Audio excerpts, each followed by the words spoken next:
So I just want to share a bit about my journey, about the good, the bad, and the ugly sides of my makeup entrepreneurship journey. I said earlier, I'm the founder of Hega and Esther. Hega and Esther is a makeup brand based in Nigeria. And what we do basically is to sell, of course, our brand of makeup products targeted at women of African descent. But what sets us aside is the fact that we simplify makeup, we simplify the routine of makeup. I say to people that the world does not need another makeup brand. What the world needs is a guide. Women need to feel empowered, women need to feel beautiful, women need to feel less dependent on somebody to make them feel beautiful. Women need to know that they can feel beautiful, they can enhance their beauty all by themselves. So we wanted products that were very basic. When I say basic, I don't mean they lack, the best of ingredients or whatever. No, what I mean is that products that are very simple, products that are not complicated.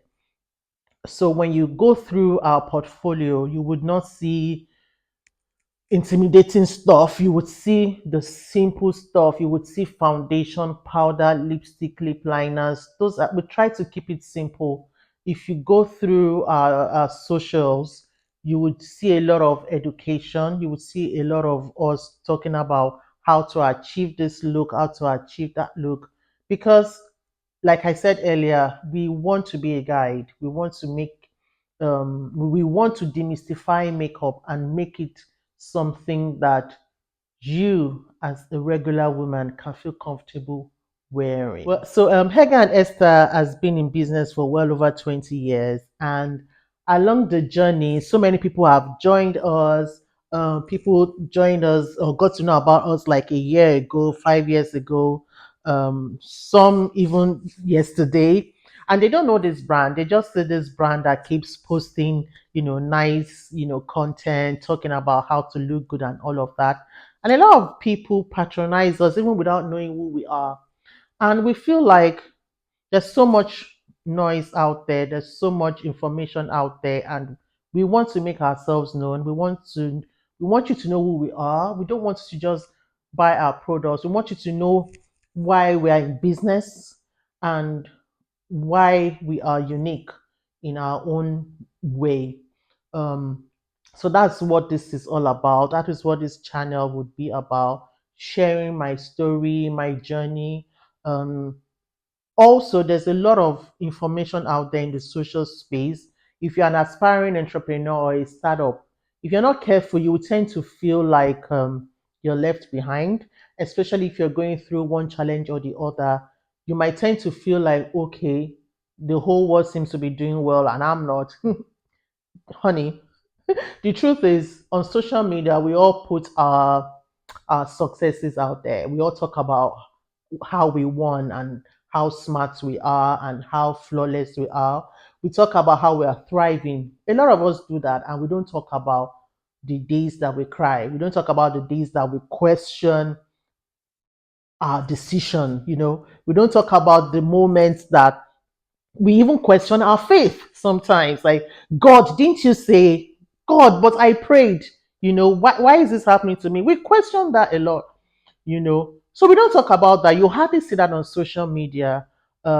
This channel is all about addressing this whole thing, giving a holistic view of what it is like to be an entrepreneur, especially in a developing world, in an environment where you are not supported. It's good enough that you're in a country or in a community where small businesses are not supported, and then God help you, you're a woman again. So there's a lot that we face as business owners in this part of the world. And if you don't have a strong support system financially, you might tend to want to give up. So this channel is about talking about my journey and how I navigated through this whole thing, and also to show you that Nothing is cast in stone to show you that there are creative ways around doing business. I started off as a makeup artist in the year 2000. This was after my service year. So I had an extra semester in school, and it was during that semester that I discovered makeup. Anyway, I didn't do anything about that until I left school, and I started practicing as a makeup person per se. Not, I mean, sort of. I would do makeup a lot for my mom. Thank you, mommy, for being my first model. First model. So I would do makeup for her a lot. My sister. I would just do makeup for random people. So I went to House of Tara after practicing as a photographic makeup artist for a couple of years. When I say photographic makeup artist, I used to work with media houses. I used to do their makeup, the makeup on the models, advertising companies, and yes, I was self-taught as well. I was self-taught mostly because I didn't know that people even used to do this thing commercially, So I was self-taught. I did a lot of reading, a lot of practicing. Um, yeah, my sister was a Mary Kay consultant in the UK then, so she sent me. I don't know if anybody remembers those Mary Kay sample bags, those ones that look like briefcases. So she sent me hers, and I would practice with them. I couldn't afford to buy full products, so I would practice with them and all of that. But then when I started having clients, I started saving up and I started buying products. So I was a photographic makeup artist for a couple of years. Then I pivoted into bridal makeup artistry when I went to House of Tara. Bless you, Tara. I pivoted into bridal makeup artistry, and I did that for a couple of years till I started having babies. So I have three kids, three daughters, 19, 17, and 16. And I had them back to back. So my first was born in 2005, and my third daughter, born in 2008. So and I had CS for all three of them. Um, that came with a lot of back pain, a lot of back pain, and as a makeup artist, you need a lot of upper and lower body strength. Your midsection has to be solid. I mean, if you're a makeup artist, I would encourage you to work out a lot, to do a lot of weight training, because you do need that muscle. You do need it to withstand the pressure of having to stand for hours. So I had a lot of back pain, and I knew that I could not continue standing for long. As a makeup artist, I didn't want to be sitting down. I could have decided to be sitting on high chairs to do the makeup anyway, if I really wanted to continue as a makeup artist. But I didn't want to do that. I just felt that it was time for me to pivot into something else. So I got to know about makeup books and DVDs. Um, how did I get to know about it? So I wanted to learn more about makeup artistry, but I didn't want I wanted like a global perspective to makeup artistry. I felt that I already knew so much about how we do makeup here in Nigeria, and I wanted a global kind of perspective. I wanted someone abroad to train me. I desired to travel out, but I couldn't. So my next plan was to read from these people that I looked up to. So I would read a lot of Sam Fine's book, Bobby Brown, Kevin Ohion, um, hmm, Joy Terry. She's not popular, but her book saved my life. Joy Terry's book was the very first makeup book that I had, and it was just amazing. So I read a lot of books, and there was no Google that time. Oh. I'm talking, was there Google? I think there was Google. I think there was no YouTube, I think, So we didn't have access to the kind of information that is available today. We didn't have it at that time, So you were either traveling out to learn makeup artistry, or you learn from the good makeup schools in Nigeria, But I didn't want that. I felt that I wanted something from an international body. Anyway, so after reading these books, I felt, you know what, there would be people in my community that would love these books, that would benefit from these books. Why don't I start selling these books and DVDs to them?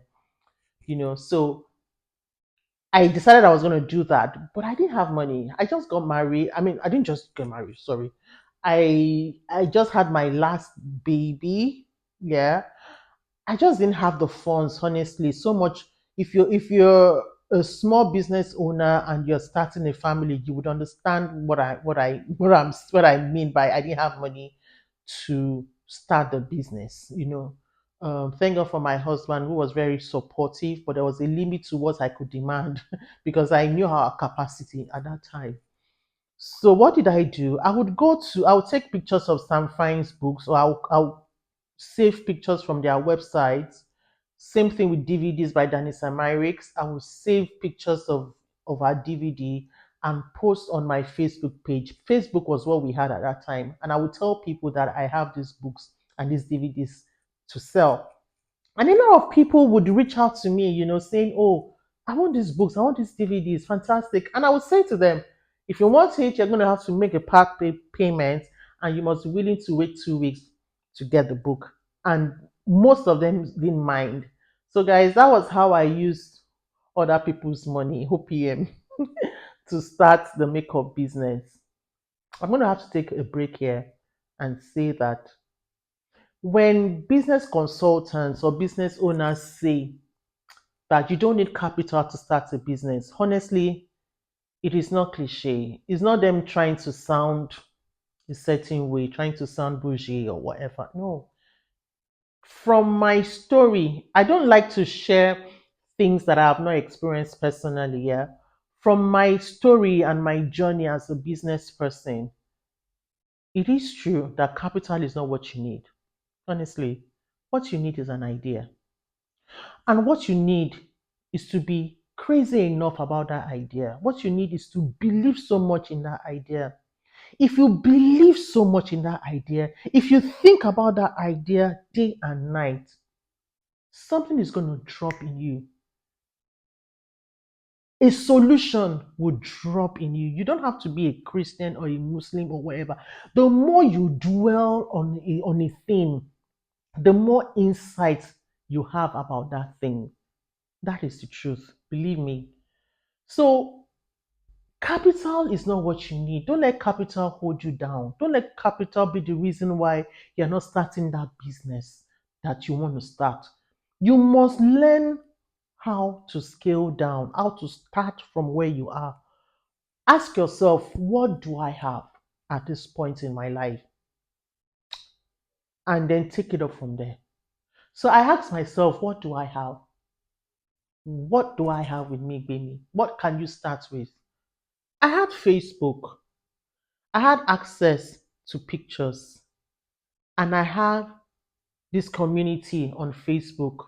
People that follow me, that I follow. We had Facebook groups then for makeup professionals. I have this thing. Why don't I try it? So it makes AAP. So thoughts like, oh, what if they think you're a scam? What if they think you want to run away with their money? What if there'll be many what ifs that will come to you? But what's the worst thing that will happen? No. Abby, they will tell you no. But if you don't try, if you don't learn to start from where you are, if you are waiting for the ideal, you might waste time and opportunities. See, ideas are not loyal. Ideas go towards the people that would use them. Yeah. And then ideas, when you use them, the ideas become big. It's like the parable of talents in the Bible. When God gives you a talent, he expects you, he will give you the resources to multiply it. He's not going to just going to give you and walk away. He expects you to multiply it, and he won't expect something that he has not endowed you with the resources to multiply. And that was why Jesus rebuked the servant that didn't do anything about his own talent. He expected the talent to be multiplied. So that's it about ideas. If you're not doing anything about the ideas that come to you, Some people call it the universe, will collect the idea from you and give it to somebody else. Basic. So the moment of you waiting for the ideal time, for the perfect time, a lot would have happened. So don't wait for the ideal time. Start from where you are. Start now. The best time to start that business is now. As long as you have the conviction in your spirit that it is time. So fear must not be the reason why you are not starting. Hmm? Yeah. So yeah, so that's it. That's that. I felt I needed to say that. So that was how I started selling makeup books, right? So I did that for a couple of years. Then I went into makeup hygiene products. How did that one start again? I also had an unpleasant experience. My daughter came down with oral herpes, and I needed to know how that happened. The pediatrician I was using at that time said to me that she must have come in contact with the virus somehow. She asked me if there was anything she puts in her mouth and everything. And then I remembered that she plays a lot with my makeup brushes, clean makeup brushes, but not sterilized, not sterilized. Yeah. So I had to do a lot of research as usual to find out the link between my makeup brushes and our oral herpes. I was completely flabbergasted by what I saw online that you could come out with cold sores, oral herpes, and all sorts of jagbajantis just by using products that are not sanitized. A lot of cross contamination can happen if you don't sterilize your products with things like isopropyl alcohol. So it was such a very passionate moment for me that I felt I needed to share my experience with people in my community. And that was how I started. I started talking about what I went through, the issue with my daughter, and how I came to understand that, you know, an unhygienic practice as a beauty entrepreneur can lead to something very, very serious. And coincidentally, there was an event that happened around that time where this makeup artist abroad came, and one of the things she talked about was makeup hygiene. It was just such a powerful moment for me that I felt I needed to amplify what I was going through and what I knew based on the research I had done. So I started the makeup hygiene campaign. I would go on Facebook again. Then there was Blackberry. I would talk a lot about, this experience that I have with my daughter. I would educate on, sanitary practices among beauty professionals. I encourage makeup artists to use disposable tools. You know, I would go on and on. And honestly, makeup artists at that time accepted it. It was not entirely something new. A few makeup artists at that time, knew a bit about makeup hygiene and they practiced it, but a whole lot did not. And I just felt that it wouldn't harm to let more people know about makeup hygiene. So beside the campaign, and like I said, it was mostly on social platforms. I would slide into people's inboxes on Facebook and tell them what I was about, what this campaign was about. I would tell them about products. I would tell them about the importance of using disposables, to use disposable mascara ones. I would tell them not to, when they finish working on the client, they have to sterilize their brush before going to the next client.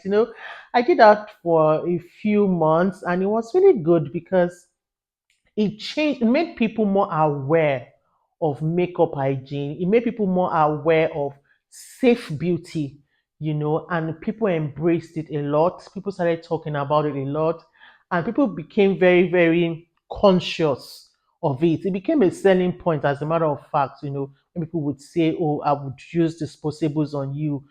Clients loved that, knowing that their makeup artist was very conscious of their safety.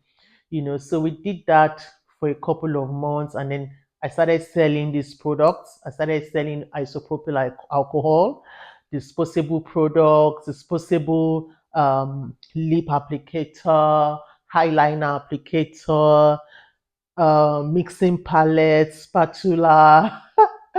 Oh my God, I'm kind of having a flashback now. It was so good. I was so fulfilled. It was amazing how I used an unpleasant experience to bring about a change. I felt honored, um, that God would help me turn my bad experience into something good, because it was really bad then. My daughter had sores, major sores in her mouth. She could not brush her teeth, she could not eat, she could not drink water for about 2 weeks. It was like that. So you can imagine watching your 6 month old baby go through that. It was a lot for me, but I'm grateful to God that God helped me to turn my grave into gardens. So I'm going to take another break here and say that Bible says all things work together for good. I'm sorry if I talk about God a lot. I can't separate God from my business, unfortunately, or should I say fortunately. You know, all things work together for good. So this, whatever it is that you're going through right now, it may not look like it, but it's going to work around for your good. It's going to turn around for your good. I don't know what it is, but the fact that I'm even sitting here today talking about this, talking about my journey, and where I am today, whatever, all the things I went through then up till now work together for my good, because now I can sit down and talk about it and hopefully inspire somebody. Hopefully someone will hear my story and be encouraged to forge ahead. So this Hega and Esa that you see today with about 20 products in our lineup didn't start like that. We had humble beginnings. We talking about how I started as a makeup artist, then how I started selling books with zero money, how I started makeup hygiene from my daughter falling sick, you know, whatever it is you're going through will work together for your good. Yeah, so back to my story. So I was a makeup hygiene campaigner. People would call me makeup hygiene police. I didn't mind as long as my message was being heard. So yeah, that went on, and then I started selling products. How did I start selling makeup products? I started researching about makeup tools. So I had started selling makeup DVDs, right? I wanted to sell other things as well, because people kept asking me for brushes. They were asking me for cases. Oh, you sell books. Oh, do you sell tweezers? Oh, do you sell eyebrow scissors and all of that? So I started researching on where I could get these products from, and I found cheap, of course. So, and then that was how I discovered China. And I mean, I dwelt on Alibaba. Alibaba is an e-commerce website. It's a B2B e-commerce website where buyers meet manufacturers. So I would I slept and woke up on Alibaba for months. And then I mean I knew Alibaba like the back of my hand. And then one day, a friend of mine whom I just met, she just became my friend then, Buki. She asked me a question. She said, Baby, what's the next thing for your business? And I told her, oh, I desire to sell makeup tools, makeup brushes, cases, tweezers, and all of that. And she was like, where would you get it from? I said, I've done my research. So it's China, oh, and all of that. How will you get there? I don't know. I'm just searching. I'm just reading, sha. That one day, oh, God would open the door. Maybe there I was, communicating with these manufacturers via Alibaba. So I was like, one day I would have money and I would send to China somehow. And she was like, do you want to go to China? If the opportunity is there, why not? I will go now. She was like, hey, okay, bring your passports. Yeah, she said that. Bring your passports. You will go to China. I'm like, excuse, what did you say? Like, bring your passports. You want to go? Yeah, you will go. You know, that was how I gave her my passport. She happened to be the MD of a company then. That's how I gave her my passport, and I got the visa to go to China. And I went to China. I didn't have much on me at all. I don't think I had up to $2,000 at that time. I sure went to China. I saw a lot of products and I came home with the products. Um, I'm going to stop here again. I'm sorry because as I'm talking, things just keep coming to me. You see, a lot of people say, "Oh, it's a miracle." So thing happened to me. Father, I thank you. It's a miracle. Yes, miracles do happen, but then sometimes miracles as a result of opportunity meeting preparedness. Imagine Buki asking me that same question and I didn't have an answer. Imagine me saying, "Oh, I don't know." She wouldn't know that I needed to go to China. I didn't know that. The gist would just end. But I was prepared. And I didn't know that that was the moment I was preparing for. I didn't even know I was preparing for anything. I just was gathering information. So sometimes you want to buy a car, right? Start learning how to drive. Just start learning how to drive. You want to buy a house, start reading about mortgage, find out, talk to bricklayers, just do stuff. You don't know the opportunity that would come. I dare say that a lot of us, myself inclusive, we've missed out on many opportunities. Many things have come to us, but because we were not prepared or even aware of what we should do or whatever, we've missed out on many things. So I encourage people, you may not have the money to start a business now, or you may not have whatever the resources you need to achieve something now, but prepare for it like it's going to come. Prepare for it. Study about it, ask questions, network with people, just be out there, be knowledgeable about these things so that when the opportunity comes, it's like the story. I'm sorry, I have to go back to the Bible. It's like the story of the bridesmaids, the 10 virgins and the groom. The parable. Is it a parable? I think it's a parable. It's not something that happened. It's a parable about the 10 virgins and the groom. It, the 10 virgins all had lamp, but some people had backup lamp. If this lamp should finish, and I have backup that I would use so that when the groom comes, so I would be ready.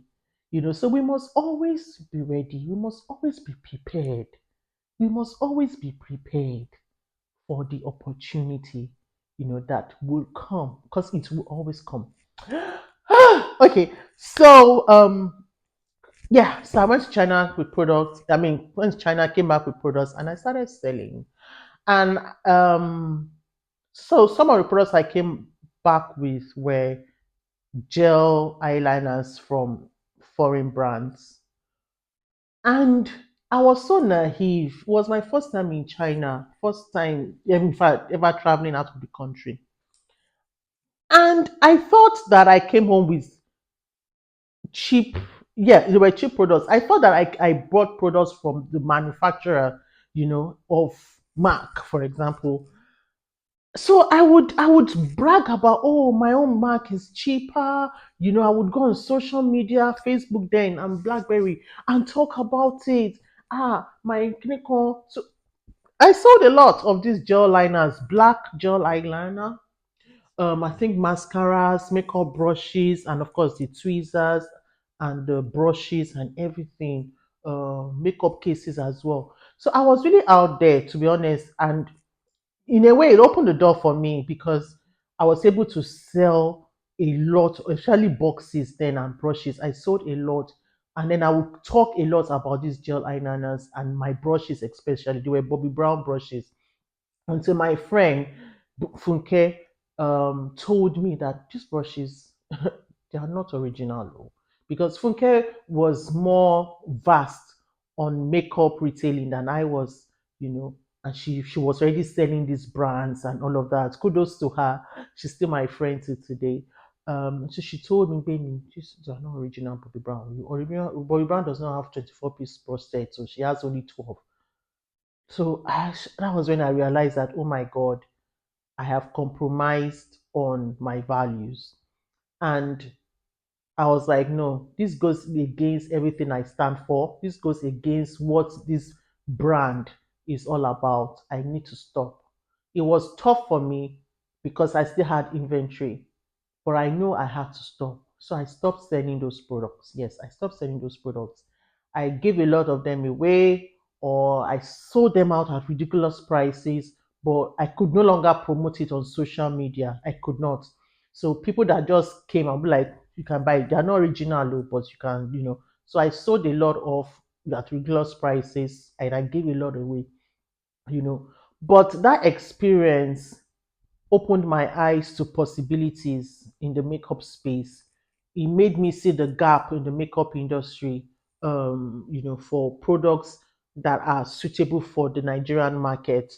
And by that, I mean the gel liners. In Nigeria, we sweat a lot, and a lot of us have oily skin. So only products that are waterproof and smudge proof would last on our faces. So the gel liners made me understand that. And because I was not going to compromise on my integrity, I stopped selling these counterfeits. And I knew that I would have to have my own line of products. I just knew it because that was where I was. That was the space I was in at that time. I couldn't go back. What else would I go back to? I was already known as a makeup retailer, and I saw the opportunity in the market. So that was how I started working on having my own line of gel eyeliners. So, yeah, a few months later, I was able to launch 5 colors of gel eyeliners, and that was how I started product development for Hegai and Esther. I'm going to have to stop here because I've said a lot. I thought this was going to be a 15-minute long video, but I'm guessing I've done like 30 minutes or 40 minutes. I'm so sorry. But I'm going to have to stop here for today, but I'll be here again, hopefully next week, to continue my story. But I want to end by saying thank you to our community of supporters, our customers, people who have cheered us along the journey, people who have believed in us, and supported us for these 23 years that we've spent in business. I want to say thank you.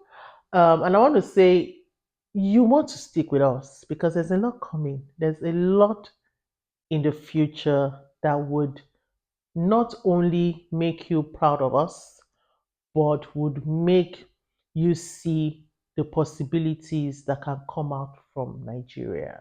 So, thank you guys for watching. If you have not subscribed to our channel, my channel, please do so now. Give me a thumbs up, subscribe, and tell your friends to subscribe because this channel is all about empowering you to be your best self. Thank you guys for watching and see you next time. Bye.